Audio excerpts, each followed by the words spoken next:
Hi friends, எல்லாருக்கும் வணக்கம். So இன்றைக்கி நம்ம என்ன பார்க்க போகிறோம் அப்படின்னா ஒருமைப்பன்மை பிழையறிதல். ஓகேங்களா? ஸோ என்னோடய நோட்ஸ் எப்படி இருக்கும் அப்படின்னா, உங்களுக்கு வந்து வளவலன்னு எழுதாமல் கரெக்டாக எது தேவையோ, அதாவது ஹவுஸ் ஒய்ஃப்க்கு ரொம்ப ரொம்ப யூஸ்ஃபுல்லாக இருக்கும். அதாவது ஃபாஸ்ட்டாக ரிவிஷன் பண்ணுறதுக்கு இது ரொம்ப யூஸ்ஃபுல்லாக இருக்கும். ஓகேங்களா? ஸோ ஸ்டார்ட் பண்ணலாம். இன்றைக்கி வந்து என்ன டாபிக் அப்படின்னா ஒருமைப்பன்மை பிழையறிதல். ஓகேங்களா? ஸோ என்னுடைய டைப்ஸ் தான் என்னது அப்படின்னா இந்த ஒருமையும் பன்மையும். ஓகேங்களா? அப்போ எண் எத்தனை வகைப்படும் அப்படின்னா 2 வகைப்படும். ஒன்று ஒருமை, இன்னொன்று பன்மை. ஓகேங்களா? ஒருமையில் ஸ்டார்ட் ஆகிடுச்சு அப்படின்னா ஒருமையில் தான் எண்ட் ஆகும். ஃபார் எக்ஸாம்பிள், இப்போ மரம் இருக்குது. மரம்னுங்கிறது என்னது உங்களுக்கு ஒருமை. அப்போ சாய்ந்தது அப்படிங்கிறது ஒருமையில் தான் முடியும். ஓகேங்களா? இப்போ சப்போஸ் பன்மையில் ஸ்டார்ட் ஆகிடுச்சு அப்படின்னா பன்மையில் தான் முடியும். ஓகேங்களா? அதான் எண்டுன்னு போட்டிருக்கேன். ஃபார் எக்ஸாம்பிள், மரங்கள் அப்படிங்கிறது வந்து உங்களுக்கு பன்மை. ஸோ இப்போ சாய்ந்தன அப்படிங்கிறது வந்து உங்களுக்கு பன்மை. ஓகேங்களா? அப்போ பன்மையில் ஸ்டார்ட் ஆச்சுன்னா பன்மையில் தான் முடியும். ஒருமையில் ஸ்டார்ட் ஆச்சா ஒருமையில் தான் முடியும். ஓகேங்களா? இப்போ ஃபார் எக்ஸாம்பிள், இப்போ மாணவன் அப்படின்னா அது ஒருமை, மாணவர் அப்படின்னா அது என்னது பன்மை. ஓகேங்களா? ஸோ நிறைய பேரை சொல்லுது. ஓகேங்களா? ஸோ ஃபார் எக்ஸாம்பிள், இப்போ வந்து நம்ம என்ன பண்ணுறோம்னா தமிழில் வந்து நிறைய மிஸ்டேக்ஸ் வந்து, அதாவது ஸ்பீச் நம்ம பேசும்போதே நிறைய மிஸ்டேக் வந்து பண்ணுறோம். அப்படி தானே?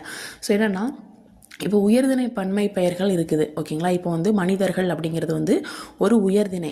அது மட்டும் இல்லாமல் பன்மைனா என்ன அர்த்தம்? நிறைய பேர். ஓகேங்களா? மனிதர்கள் அப்படின்னு சொல்லி நிறைய பேர் இருக்குது இல்லையா? அது வந்து என்னென்னா பன்மை விகுதி பெற்று வருது அப்படின்னு சொல்லி சொல்கிறாங்க. ஓகேங்களா? அதாவது லாஸ்ட்டில் வந்து வரும்போது பன்மை விகுதிகளோட வருது. அப்படி இப்போ வந்து 2 அப்படிங்கிறது என்னது உங்களுக்கு பன்மை, மனிதர்கள் அப்படிங்கிறது உயர்திணை. அப்போ உயர்திணையில் வரும்போது உங்களுக்கு வந்து லாஸ்ட்டில் வந்து எப்படி இருக்குது பன்மைன்னு சொல்லி போட்டிருந்தாங்க. கல் அப்படிங்கிறது வந்து ஒரு பன்மைக்கான ஒரு இது. ஓகேங்களா? ஃபார் எக்ஸாம்பிள், இப்போ இன்னொன்று பார்த்தீங்கன்னா இதே அக்ரிணையாக இருக்குதுன்னு வச்சுக்கோங்க. மனிதர்கள் அப்படிங்கிறது வந்து உயர்திணை. ஸோ உயர்திணை வரும்போது அங்கே லாஸ்ட்டில் முடியும் போது நமக்கு வந்து உங்களுக்கு எப்படி முடியுது? பன்மையில் வந்து வந்ததுனால பன்மையில் வந்து முடியுது. இதே இது அக்ரிணை எடுத்துக்கிட்டிங்க அப்படின்னா, இப்போ தேங்காய் அப்படின்னு சொல்லி ஒரு அக்ரிணை தானே, உயிரில்லாத ஒரு பொருள் தானே அக்ரிணை. ஸோ அப்போ தேங்காய் அப்படிங்கிறது வந்து ஒரு பன்மை.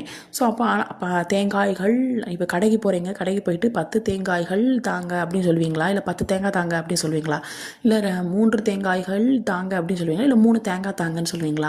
ஸோ அப்போ வந்து நீங்கள் இதை பார்த்து தான், ஓகேங்களா, இந்த எழுவாயை பார்த்து தான் இது ஒருமையா பன்மையா அப்படின்னு சொல்லி நம்ம கண்டுபிடிக்க முடியும். எதில் அப்படின்னா அக்ரிணையில். அக்ரிணைனா என்னது? உயிரற்ற பொருள். ஓகேங்களா? உயிரற்ற பொருளுக்கு என்ன சொல்லுவோம்? அக்ரிணைன்னு சொல்லுவோம். அப்போ அக்ரிணையில் எழுதும்போது நம்ம வந்து பன்மையாக இருந்துச்சு அப்படின்னா, பன்மைனா என்னது? நிறைய இருந்துச்சு அப்படின்னா நாம் எப்படி எழுதுகிறோம்?